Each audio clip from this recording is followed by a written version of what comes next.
Wala pang isang linggo na ipasayos na kaagad ni Denver ang mga kakailanganing papeles ni Nina paalis ng bansa. Sa London muna titira si Nina dahil ito ang napili ni Nina na bansa. Doon na rin siya mag-aaral at manganganak. Sa nakalipas din ng mga araw, hindi rin talaga nila sinabi kay Noah ang kalagayan ng kakambal nito at wala pa rin tong kaalam-alam na aalis na ng bansa ang kanyang kakambal. Sa mga nakalipas din ng mga araw, hindi rin talaga nagpapakita na si Nina kay Kimboy dahil ayaw niya na munang makita pa ito dahil baka hindi niya matuloy ang plano niya at baka lumambot pa ang puso niya. Gayong umamin na rin siya kanya si Kimboy sa tunay nitong nararamdaman para sa dalaga. Kung tutuusin naman, pwedeng-pwedeng hilingin ni Nina na ipakasal sila ni Kimboy sa kanyang mga magulang kung gugustuhin niya.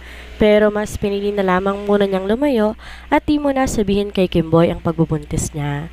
Gusto niya kasing makatapos ng pag-aaral, ganon din naman kay Kimboy. Gusto niya na makatapos na rin muna to ng pag-aaral at ayaw muna niya tong bigyan pa ng responsibilidad kaya handa siyang akuin lamang muna ang lahat para sa magiging anak niya. Ngayon nga, nagpahanda ng dinner si Angeline sa kanyang mga kasambahay dahil bukas na ang alis ni Nina at gusto nilang kahit papano magsalo-salo sila doon bago to umalis ng bansa. Pagkababa naman ni Noah ng hagdan, nagtaka siya dahil napakaraming pagkain nakahanda sa kanilang kapagkainan. Mom, ano pong meron? May parating po ba tayong bisita? Nagtataka ng tanong ni Noah sa kanyang ina. Nilitian naman ni Angeline si Noah.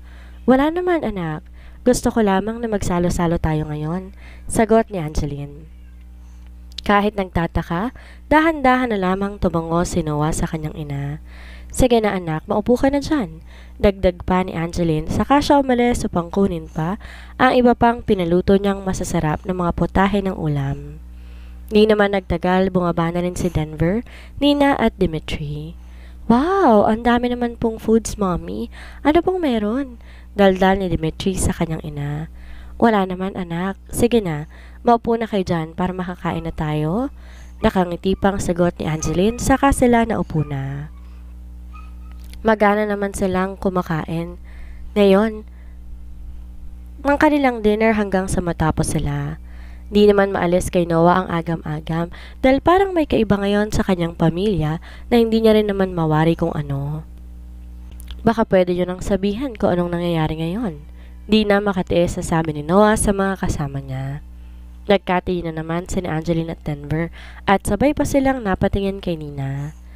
Isang malalim na buntong hininga naman ang pinakawala ni Nina dahil parang ngayon pa lang nahihirapan na siyang magpaalam sa kuya Noah niya. Simula kasi maliit pa sila kahit minsan di pa siya nahihiwalay sa kanyang kambal. Kuya, may sasabihin ako sa'yo? Nauutal pa na sabi ni Nina. Katahimikan naman ang namayani sa kanila doon. Ang mabuti pa, doon tayo sa sala. Pag-aayanan ni Denver dahil ayaw niya talaga na nag-uusap kapag nasa harap na kapagkainan.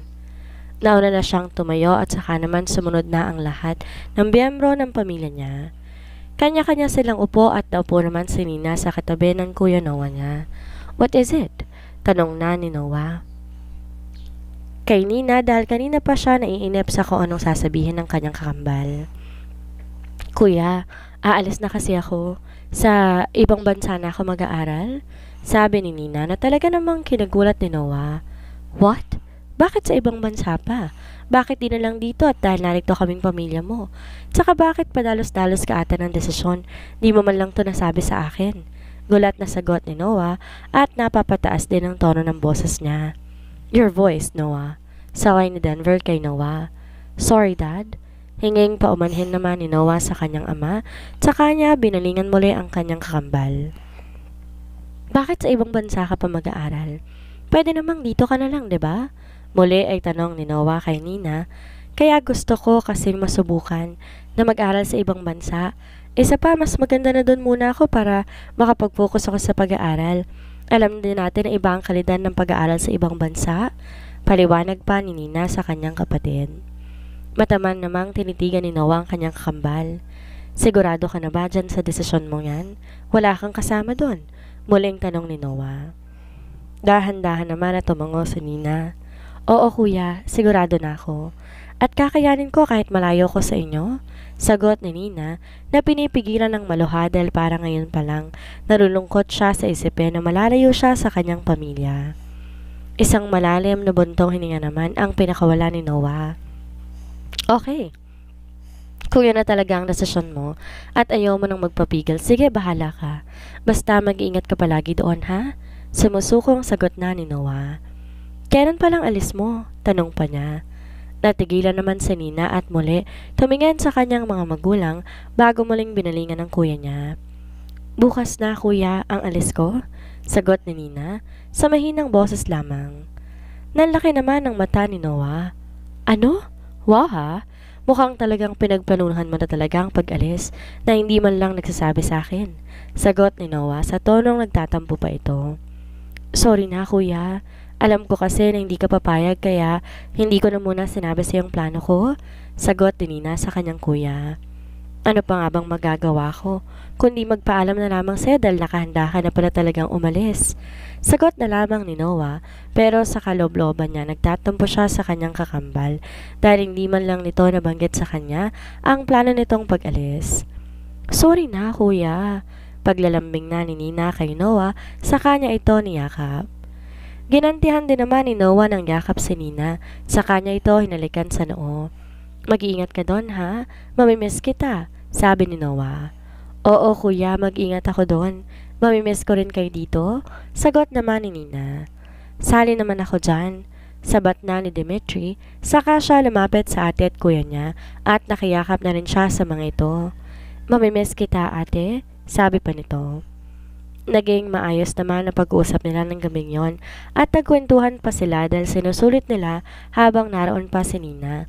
Dahil bukas paalis na nga ito at alam na mag-asawang Angeline at Denver na hindi talaga nila alam kung kailan makakabalik ng bansa ang kanilang unika iha. Kinabukasan, maaga namang gumising si Nina pati na rin ang buong pamilya niya nang ihatid siya sa airport. Kasama naman niyang aalis ang mommy Angeline niya pero hindi rin naman to magtatagal doon at hihintayin lamang nitong masanay siya sa magiging bagong tahanan niya sa ibang bansa. Kompleto rin ang pamilya nila na naghatid kila Nina.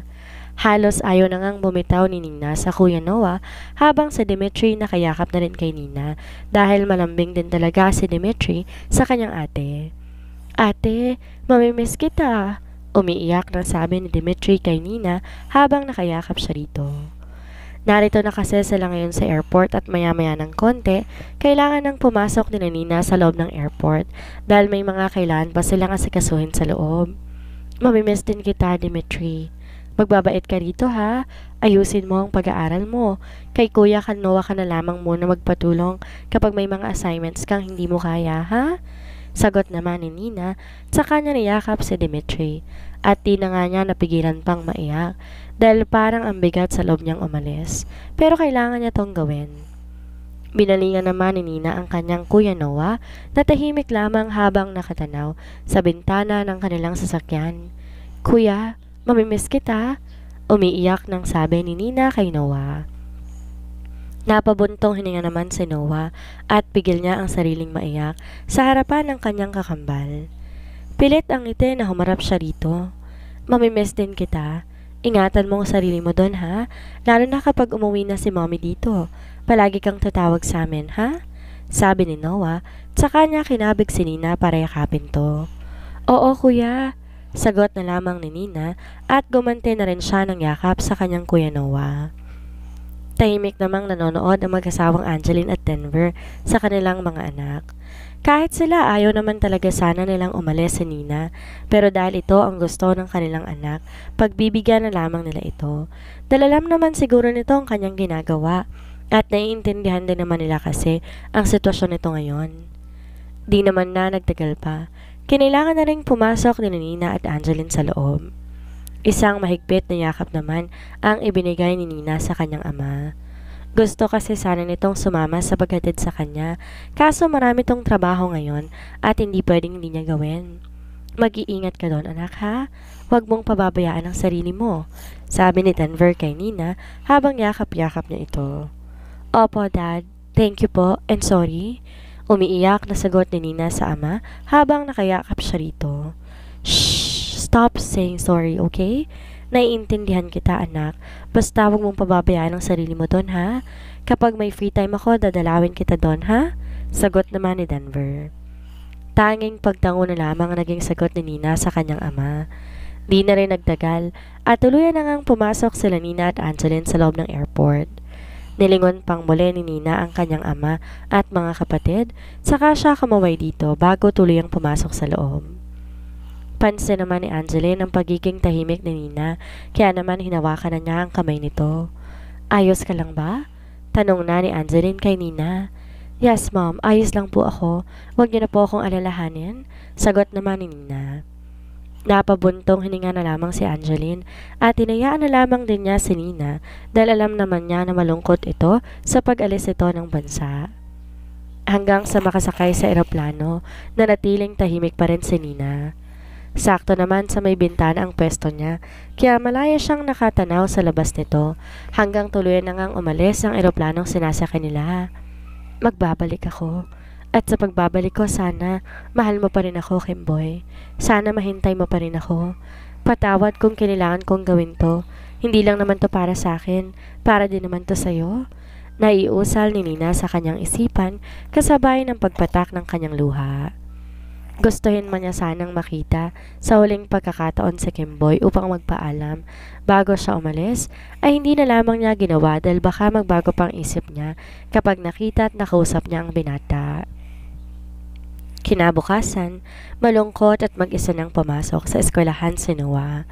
Simula kahapon nang umalis si Nina, naglagi na lamang muna siya sa kanyang kwarto dahil nalulungkot siyang mawalay sa kanyang kakambal.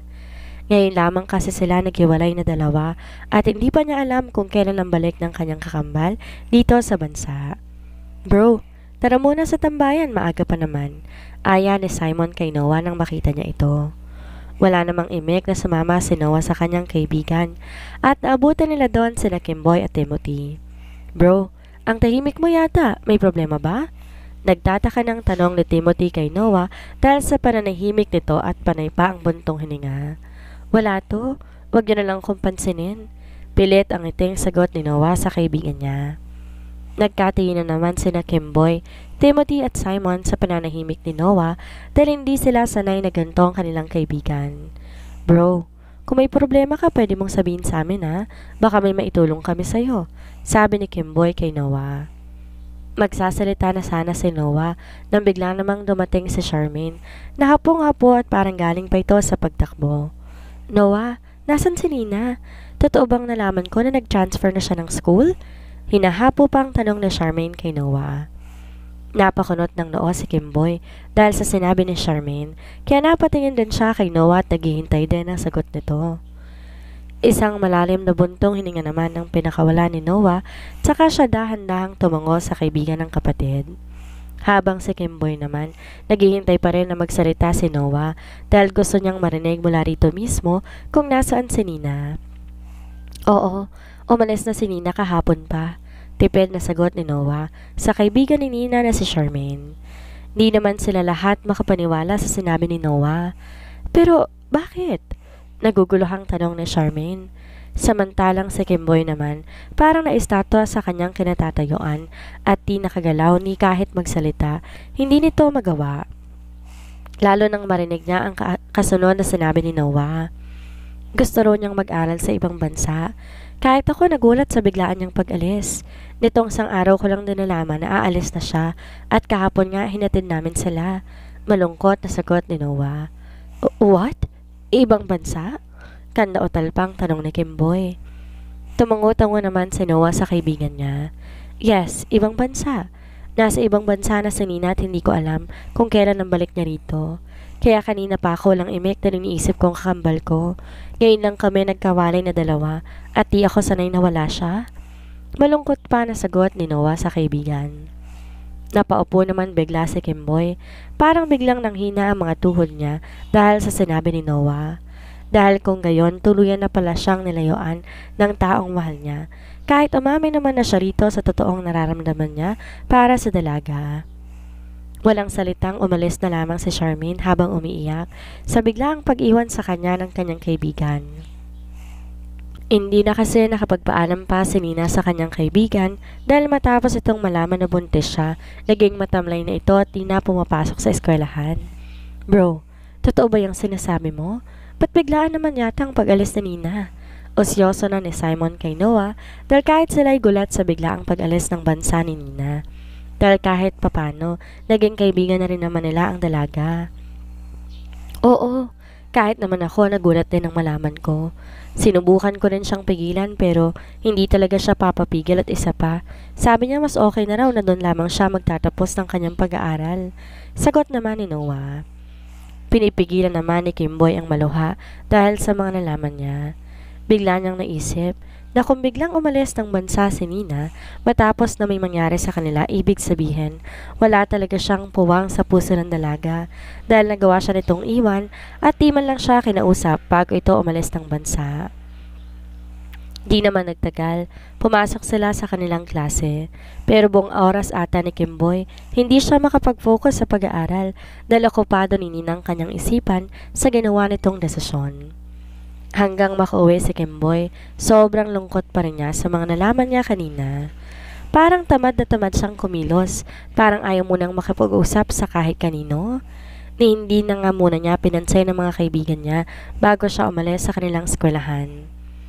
Napansin naman ni Odette ang pagiging matamlay ni Kimboy nang umuwi ito at parang hindi siya nito nakita dahil hindi man lang siya binati nang dumating ito. At nang dito kaagad bumaba. Hindi na siya nakatiis. Pinuntahan niya na ang anak sa silid nito. Kumatok muna siya bago binuksan ang pinto nito at laking pasalamat niya dahil hindi yun nakalak. Pagkabukas ng pinto, napakadilim ng silid kaya binuksan niyang ilaw at agad nakita si Kimboy. Nakasalampak ng upo sa sahig sa may tabi ng higaan nito at para bang umiiyak. Anak, may problema ba? Di na maiwasang tanong ni Odette sa kanyang anak. Mom, wala na po siya. Iniwan na niya ako? Sagot ni Kimboy at di na napigilan pa ang sarili at talagang napahagulhol na ng iyak. Taranta namang nilapitan ni Odette si Kimboy upang aluin to. Ano bang nangyayari sa'yo? Sinong wala na? Naguguluhan pang tanong ni Odette pero wala siyang makuhang sagot kay Kimboy dahil umiiyak pa rin ito. Kaya hinayaan na muna to at inalo muna dahil mukhang mabigat ang diladala ng kanyang anak. Dahil ngayon niya lang to nakitang magkaganito. Nang medyo kalmado na si Kimboy, saka siya nagangat ng kanyang ulo at agad pinunasan ng luha niya. Kaya naman, napabuntong hininga na lamang si Odette. Okay ka na ba? Pwede mo bang sabihin sa akin kung anong nangyari at kung anong iniiyak mo? Sunod-sunod na tanong ni Odette kay Kimboy. Tumayo si Kimboy at saka siya naupo sa kanyang kama, katabi ng kanyang ina. Mom, umalis na po si Nina. Iniwan niya na ako, di ko alam kung kailan siya babalik. Naluluha namang sagot ni Kimboy sa kanyang ina. What do you mean? Naguguluhang tanong ni Odette sa anak. Umalis po ng bansa si Nina para doon mag-aral? Sagot ni Kimboy. Anak, babalik at babalik naman si Nina. At kung talagang mahal mo siya at talagang kayong nakatadhana para sa isa't isa, mangyayari naman yon. Seryosong sagot ni Odette kay Kimboy. Siguro gusto lamang makapag-focus sa pag-aaral ni Nina, kaya pabayaan mo muna siya anak at mag-focus ka lang din muna sa pag-aaral mo sa ngayon. Darating at darating din ang araw, magkukrus muli ang landas niyong dalawa ni Nina. Dagdag pa ni Odette. Napabuntong hininga na lang si Kimboy dahil alam niyang may punto ang kanyang ina, pero para kasing ang hirap tanggapin na matagal niyang di makikita si Nina at hindi niya matanggap na hindi man lang siya kinausap nito bago man lang to umalis. Siguro nga po tama kayo mom, hihintayin ko na lang siguro talaga ang pagbabalik niya. Sagot na lamang ni Kimboy sa kanyang ina.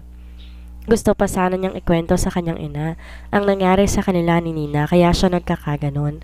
Pero tinikom na lang niya ang bibig dahil naalala niya na ngako nga pala siya kay Nina na walang ibang pagsasabihan ng tungkol doon. Pagkarating naman ni Nina at Angeline sa London, talaga namang nanibago kaagad si Nina sa panahon at idagdag pang naglilihi siya kaya halos isang linggo siyang di lumabas ng kanyang bahay. Hindi naman siya iniwan ni Angeline at talagang inasikaso muna niya si Nina dahil alam niyang mahirap ang first trimester ng pagbubuntis dahil sa mga panahon na yon nagiging masela ng isang buntis. Nang bumuti ng lagay ni Nina, nakakalabas-labas na rin siya ng kanyang unit. Kinuha kasi talaga siya ng sarili niyang condo unit doon ng kanyang ama dahil alam nitong magtatagal si Nina lalo na't gusto nitong mag-aral doon. Anak, sigurado ka bang mag-aaral ka habang buntis ka? Pwede mo namang ipagpatuloy na lang pag-aaral mo pagkatapos mong manganak. Nag-aaral lang tanong ni Angeline dahil pursigido talaga si Ninang mag-aral kahit buntis ito. Yes mom, sigurado po ako. Mag-stop lang po ako kapag nanganak ako hanggang makarecover at pagkatapos kong manganak, saka ko po ulit ipagpapatuloy ang pag-aaral ko. Sayang naman kung ititigil ako narito lang naman po ako sa bahay, kaya mas mabuting mag-aral na lang din ako para malibang na rin po ako dito. Pursigidong sagot ni Nina sa kanyang ina. Pero anak, mahihirapan ka. Gustuin ko man magstay dito para masamahan ka. May mga kailangan akong gawin lagi sa Pilipinas, kaya hindi talaga maaaring magstay din ako dito. Sagot ni Angeline. Mom, okay lang po ako dito. Huwag po kayo mag-alala. Nakangiti pang sagot ni Nina sa kanyang ina.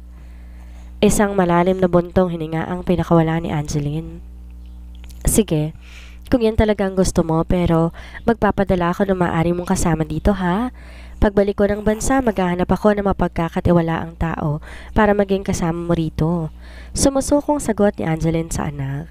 Pero huwag ka nang tumutol anak, dahil hindi ako palagay na mag-isa ka lamang dito. Sagot ni Angeline. Dahan-dahang tumango si Nina sa kanyang ina. Okay mom, kayo na po ang bahala tungkol sa bagay na yan. Basta mom, huwag niyo pong babanggitin kay Kuya Noah ang tungkol sa pagbubuntis ko ha? Sagot ni Nina. Pero anak, malalaman at malalaman din niya ng kuya mo. Tsaka bakit ba ayaw mo pang sabihin sa kanya? Sagot ni Angeline. Mom, magkaibigan sila ni Kimboy dati pa lang. At ayoko pong masirang pagkakaibigan nila ng dahil lang sa akin. Sagot ni Nina. Anak, matanong nga kita. Si Kimboy, may gusto ka rin ba sa kanya? I mean, may special ka bang nararamdaman para sa kanya? Tanong na ni Angeline sa kanyang anak at matama niya tong tinitigan. Bakit niya naman po natanong yan? Imbes sagutin ang tanong ng kanyang ina, tanong din ang sinagot niya rito at saka nag-iwas ng tingin. Bami mo ko, Nina. At alam ko na may nararamdaman ka rin para kay Kimboy. Kitang-kita naman sa mga kilos mo. Sagot ni Angeline, saka naupo sa katabing upuan ni Nina. Nagtataka namang nakatingin si Nina sa ina at di na magawang magsalita nang magsalita muli si Angeline. Alam mo ba na nagpaalam sa amin si Kimboy? Gusto kanyang ligawan pero di kami pumayag ng daddy mo dahil gusto namin makapagtapos ka ng pag-aaral bago ka pumasok sa isang relasyon. Hanga nga ako kay Kimboy dahil nagawa niyang magpaalam muna sa amin. Naging maayos ang usapan namin na magtatapos muna kayong dalawa ng pag-aaral. Pero hindi ko alam kung matutuwa ba ako sa nangyayari ngayon sa inyo. Hindi ko kasi alam kung dapat ba ako magpasalamat sa kanya dahil iligtas kanya kay Cyrus na yon. O may inis ako dahil hindi rin niya napigilan ng sarili niya ng gabing may nangyari sa inyong dalawa. Pero kahit ano pa man, wala na rin akong magagawa dahil buntis ka na nga. Kaya dapat alagaan mong sarili mo at magiging anak mo, lalo na wala sa tabi mo si Kimboy. Mahabang salaysay pa ni Angeline kay Nina. Gulat na gulat si Nina sa sinabi ng kanyang ina. Di siya makapaniwalang ginawa yun ni Kimboy. Bigla tuloy sumagi sa isip niya ang huling pag-uusap nila ni Kimboy at sinabing mahal siya nito. Napabuntong hininga si Angeline sa mga naiisip niya. Sorry mom, sorry po kung di ako naging maingat. Kasalanan ko rin naman po kaya ito nangyari sa akin. Nakayuko nang sabi ni Nina sa ina dahil nahihiya siya dito dahil sa umalis siya ng maaga. It's okay anak, nandyan na yan. Dapat panindigan mo ang pagiging ina mo sa batang nasa sinapupunan mo. Kaya lagi kang mag-ingat dito ha, lalo na kapag umalis na ako. Sagot ni Angeline at hinawakan pa ang kamay ni Nina. Don't worry, nandito kami palagi ng daddy mo para alalayan ka. Ha? Hindi ka namin pababayaan ng daddy mo. Dagdag pa niya. Hindi naman napigilan ni Nina na yakapin ang kanyang ina kasabay ng pagpatak ng luha niya. Lumipas pa ang mga araw at tuluyan ang pumasok sa eskwelahan si Nina doon sa London. Sinabi din nila ang sitwasyon nito at pumayag naman ang eskwelahan na mag-aral siya kahit buntis na nga siya. Mabilis pang lumipas sa mga araw. Unti-unti nasanay na rin si Nina sa London. Halos isang buwan din bago siya nasanay sa bago niyang tirahan at lugar. Kaya isang buwan din na malagi si Angeline doon upang samahan siya dahil hindi talaga siya mapapalagay kung di niya makikita ang ayos ng lagay ni Nina doon. Halos araw-araw naman na tumatawag si Denver kay Nina upang kamustahin to doon. Dahil hindi rin to mapalagay na malayo ang kanyang prinsesa, lalo na't buntis ito. Pilit din naman nilang pinipigilan na malaman ni Noah ang kalagayan ng kakambal nito. Kapag tumatawag nga ito through video call, ini-off ni Nina ang camera niya dahil baka mapansin ng kuya niya ang pagbabago sa katawan niya dahil unti-unti na ring lumalaki ang kanyang tiyan sa nakalipas na mga buwan.